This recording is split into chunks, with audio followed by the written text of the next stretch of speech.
තරග විනිශ්චය කිරීම සඳහා ස්වේච්ඡාවෙන් පැමිණි ඔබ සියලු දෙනා ලිටල් ඇත්ලටික්ස් වික්ටෝරියා සාදරයෙන් පිළිගනිමු. මෙම වීඩියෝවෙන් පෙන්වා දෙන්නේ හෙල්ල විසිකිරීමේ තරගය විනිශ්චය කරන අයුරු. ඉසව්ව ආරම්භ කිරීමට පෙර උපකරණ සහ අවට සියලු දෙනාටම ආරක්ෂා සහිතයි බලන්න. විසිකරන පිළිවෙල අනුව දරුවන්ගේ නම් දක්ෂතා සඳහන් කරන පිටුවේ ලියන්න.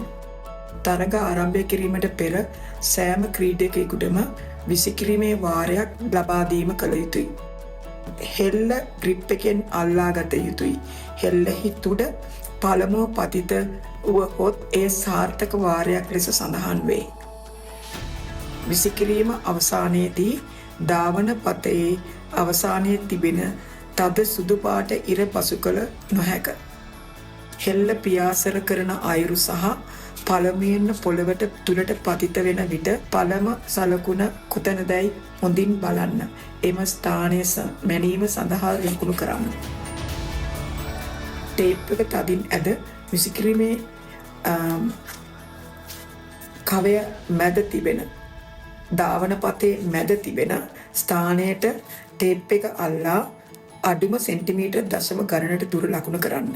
මැනීම කළ යුත්තේ විසිකිරීමේ අඩකවයේ තිබෙන ඇතුළත ලයින් එකට. ආබාධිත ක්‍රීඩකයන්ගේ වෙනස්කම් අනුව ක්ලැසිෆිකේෂන් එකට අදාළව හෙල්ල විසිකිරීමේ උපකරණ වල බරේ සහ උපකරණ වෙනස් කිරීමට හැකියාවක් ඇත. ඒ වෙනුවට හෙල්ල වෙනුවට වෝටෙක්ස් පාවිච්චි කළ හැකි. රෝදපුටුවේ සිටින ක්‍රීඩකයන්ට ඔවුන්ගේ රෝදපුටුවේ වාඩි වී සිට හෙල්ල විසිකිරීමේ තරගය සඳහා සහභාගී විය හැක.